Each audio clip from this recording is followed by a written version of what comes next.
It used to be free to fill up your car tire with air. Now it costs $1.50. You know why? Inflation. Hello, YouTube. Here we are with a 2v2 cast. This is actually from my games. So we got me and my random partner here in the bottom left side. Obviously, we're discussing strategy.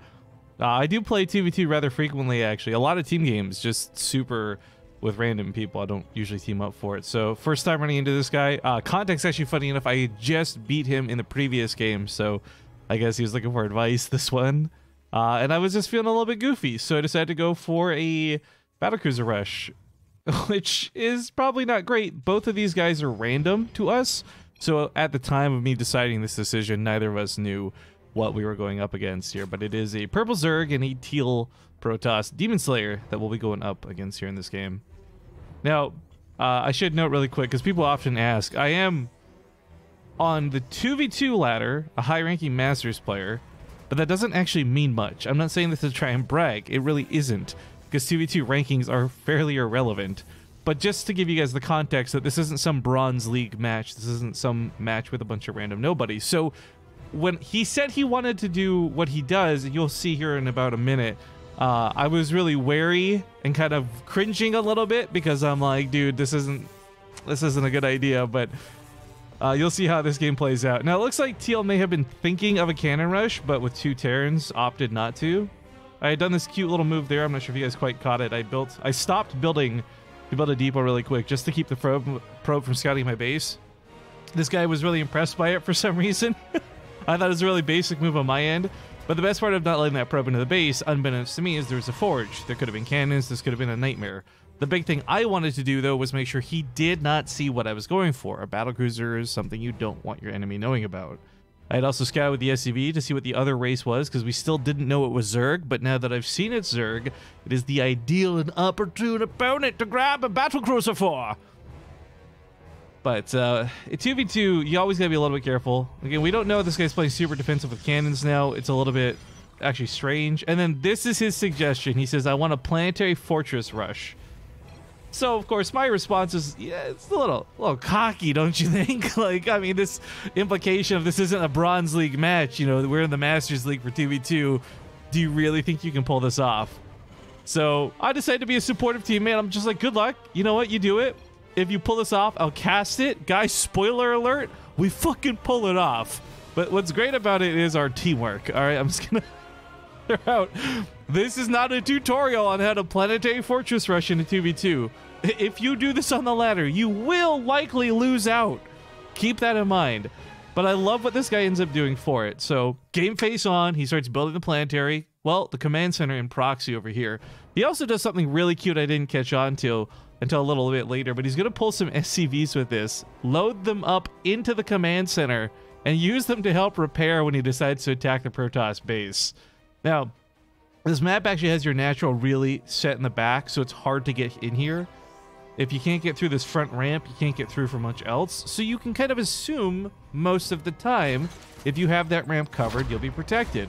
He's also gone for double cannons and a Stargate, which I gotta say for Teal, I don't like his build order at all, but this is, to me, someone who has been held accountable for dying to Banshees. You know, like this, that's what this looks like to me.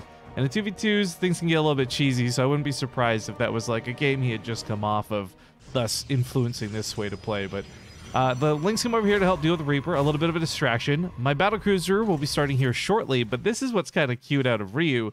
He's actually gotten out a very fast building armor upgrade. Now, against Protoss, that's not that impressive. Most Protoss units hit pretty hard. 20 damage from a cannon, like 8 from a Zealot, times 2 is 16. Armor's not that big of a deal against Protoss, but it is against Zerg. So the idea is that if these links come over, the planetary fortress will actually be very well fortified.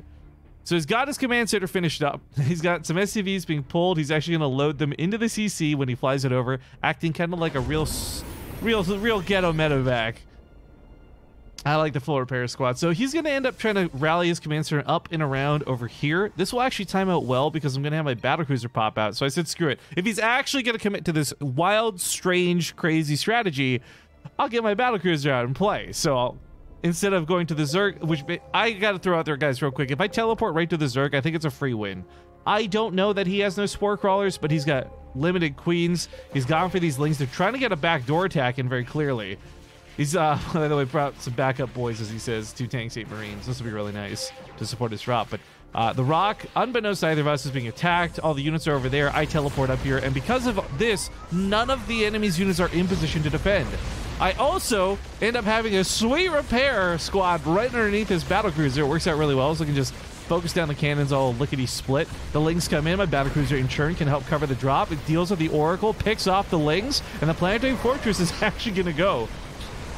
And this planetary fortress, funny enough, is more of, I think, a meme than anything else. This actually isn't in range to hit much of anything, but it is a fortified position. No lings can run up on these tanks. No zealots can walk up on the marines. The battlecruiser's covering it as well, and suddenly this team can't seem to deal with this attack that is in the back of their natural base. This base is now property of the Terran Dominion, Ryu exclaims in all chat. The Void Ray is trying to kill the battlecruiser, but of course you can't 1v1 it like this. This BC's on 10 kills. I'm feeling very cocky. Surprised that this works. I decided to put down a second starport back at home, so we're going to double up the battlecruiser production. But while we might be kicking Teal's ass, and we thought we were in his natural, but we're both terrible. We're in his main. The point is, while we're going to eliminate Teal, the question is what's going on with Purple. We've actually got fuck all for defense back at home. If Purple would have all in us, we probably would have died. But that's where my second battlecruiser comes into play. I teleported across the map. I yeet him into the base. We get a couple of queen kills right off the bat. And this is going to be a little funny moment here where the Ravagers come to help deal with the battlecruiser, and oh right, this queen's standing there. We both get out of the way. We both dodge the shots. Teal's dead at this point. I noticed he's got Neo Steel frame upgrades and armor with the bunker, so that's when it clued in what's going on. This is my first BC Rush rodeo. Purple ends up leaving. He's got no anti-air left. Teal will lose and fall shortly after. And this was a unique 2v2 game. I don't normally cast a lot of my own matches, but I promised this guy I would because it was such a fun, wild, I couldn't believe we pulled this off at this league strategy. So thanks for watching, everybody. If you want to see more 2v2 content, let me know down below. Otherwise, I'm just going to throw this up to some awful end cue music while we let this try to be spoiler-free. It was kind of a quick game, but a bit of a fun cast nonetheless. Thanks again for watching, everybody. More YouTube content. I can't speak. You know what? Whatever. I'll see you nerds later. Bye. Mm-hmm.